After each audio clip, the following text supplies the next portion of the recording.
పవన్ కళ్యాణ్ గారు అస్థిల్లో ఈరోజు మాట్లాడిన మాటలు ఏదైతే పవన్ కళ్యాణ్ గారు తెలంగాణ అంశమన్నో కొన్ని అంశాల మీద ఆయన మాట్లాడారు కదా గతంలోని, ఎవరబ్బా జాగీర్, ఎవరు జాగీర్ ఇది అని. సో అది ఎంత రచ్చగా మారిందో వేరే చెప్పాల్సిన అవసరం అయితే లేదు. చాలా పెద్ద ఎత్తున చర్చ సాగింది, దాని మీద రచ్చ సాగింది. మరి ఇలాంటి నేపథ్యంలో పవన్ కళ్యాణ్ గారు ఈసారి అస్థిన వేదికగా, ఢిల్లీ వేదికగా ఆయన మాట్లాడిన మాటలు ఒక్కసారిగా మరొక్కసారి బగ్గుమన్నాయి. ఎందుకంటే తెలంగాణలో పవన్ను అడుగు పెట్టనీయం అంటున్న టీ కాంగ్రెస్ నేతలు గత కొంతకాలంగా దీనిపై జరిగిన చర్చ కూడా మనం చూసాం. అయితే తీవ్రంగా రియాక్ట్ అవుతున్న తెలంగాణ జనసైనికులు, దీన్ని ఏమైనా జనసైనికులు నార్మల్గా వదులుతారా? వదిలే తత్వం వాళ్ళది అసలు సమస్య లేదు. చిన్న చిన్న విషయాన్ని వాళ్ళు చాలా సీరియస్గా తీసుకుంటుంటారు. అలాంటి తెలంగాణలో మేము తిరగనేమో, తెలంగాణలో రానేమో అని అంటే ఆయన ఏమంటాడు, మీ అయ్యి జాగిరా ఎవడయ్యా తిరగడానికి రానివ్వకపోవడానికి అని అన్నారు. సో అదేదో అటు ఇటు మళ్ళీ మాటలు పెరుగుతున్నాయి, కాస్త సైలెంట్ అయింది. కానీ మళ్ళీ ఒకసారి పవన్ దీని మీద ఢిల్లీలో గర్జించాడండి. ఢిల్లీ గడ్డపై మరొక్కసారి గర్జించిన పవన్ కళ్యాణ్ గారు ఆయన ఏమంటాడంటే ఈ రియాక్ట్లోని, తెలంగాణకి రావద్దనడం నా ప్రాథమిక హక్కుకి భంగం కలిగించడం. 2014 నుంచి 24 వరకు ఉన్న బీఆర్ఎస్ ప్రభుత్వం ఏనాడు కూడా నన్ను ఈ రకంగా అనలేదు, నా గురించి ఈ రకంగా మాట్లాడలేదు. కాంగ్రెస్ వచ్చాకే ప్రాంతీయ విద్వేషాలు మొదలయ్యాయి. ఇది ఆయన చెప్పిన సారాంశం. అంటే డైరెక్ట్గా ఇంకా ఆయన యుద్ధానికి దిగాడు, సింపుల్గా చెప్పాలంటే.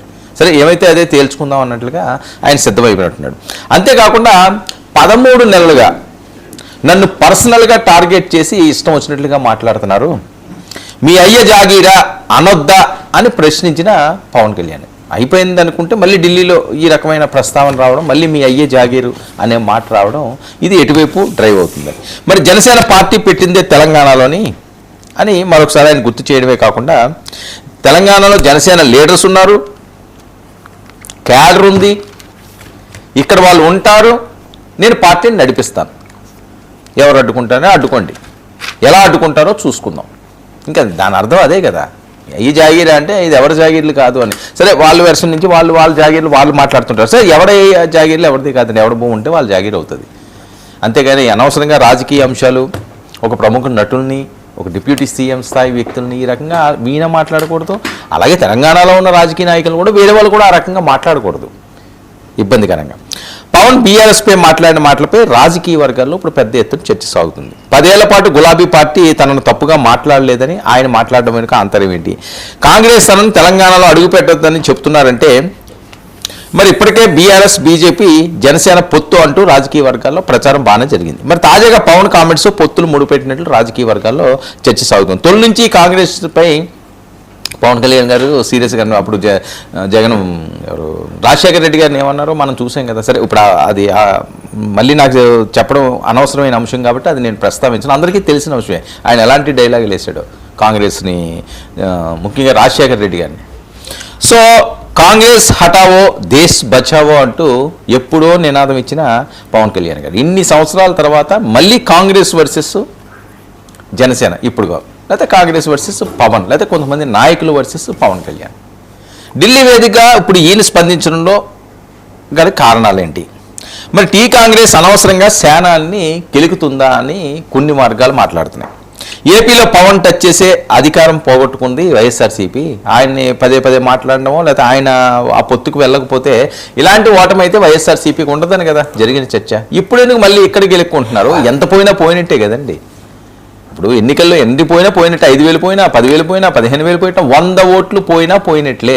చాలా జాగ్రత్తగా ఉండాలి ఎన్నికల సమయంలోనే. ప్రతి ఓటుని కూడా కౌంట్ చేసుకోవాలి, ప్రతి ఓటుని రాబట్టుకోగలగాలి. ఎన్ని వేషాలు వేస్తుంటారు నాయకులు, అసలు మామూలు టైంలో కనిపించిన వాళ్ళందరూ ఎన్ని కప్పగింతలు గెంతుతారు, ఎన్ని గోళ్ళు ఊగుతుంటారు, ఎన్ని గేమ్లు ఆడుతుంటారు, డ్రామాలు ఆడుతుంటారు, వేషాలు వేస్తుంటారు. ఎందుకు? అవన్నీ కూడా ఒక్క ఓటు కూడా పోకూడదని. సో అనవసరంగా ఒక ప్రజల్లో ప్రజాదరణ ఉన్నవాడమని లేకపోతే ఫ్యాన్స్ ఫాలోయింగ్ ఉన్న వాళ్ళని ఇలాంటి అంశాల్లో తీసుకొచ్చి ఎందుకు అనవసరంగా కాంగ్రెస్ ఇబ్బందులు పడుతున్నారు. చిన్న చిన్న అంశాలని చిలవలో పలవలో చేస్తున్నారు. సరే, దీని పర్యవసానం ఏ రకంగా ఉంటుందన్న తర్వాత చూడొచ్చు. ఇక తెలంగాణ కాంగ్రెస్కు అదే పరిస్థితి వస్తుంది అని ప్రచారం. మరి జిహెచ్ఎంసీ ఎన్నికల నాటికి బీజేపీ, బీఆర్ఎస్, జనసేన పొత్తు కార్యరూపం దాలిస్తుందా? ఈ రకంగా మాట్లాడారు. 10 సంవత్సరాలు బీఆర్ఎస్ఏ అనలేదు నన్ను, 13 నెలలు పెట్టి ఇష్టం వచ్చినట్లుగా నన్ను మాట్లాడుతున్నారు, నన్ను రానివ్వను తిరగను అంటున్నారు. ఎవడయ్యే జాగీర్ కాదు ఇది.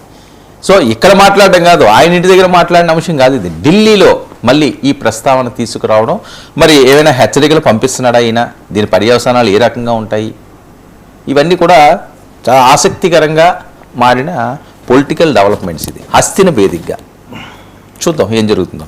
ఇక మన ప్రైమ్ డిబేట్ విషయానికి వస్తే, స్టీల్ ప్లాంట్ ప్రైవేటీకరణ వైసీపీ ఆపింది. జగన్మోహన్ రెడ్డి గారు స్టేట్మెంట్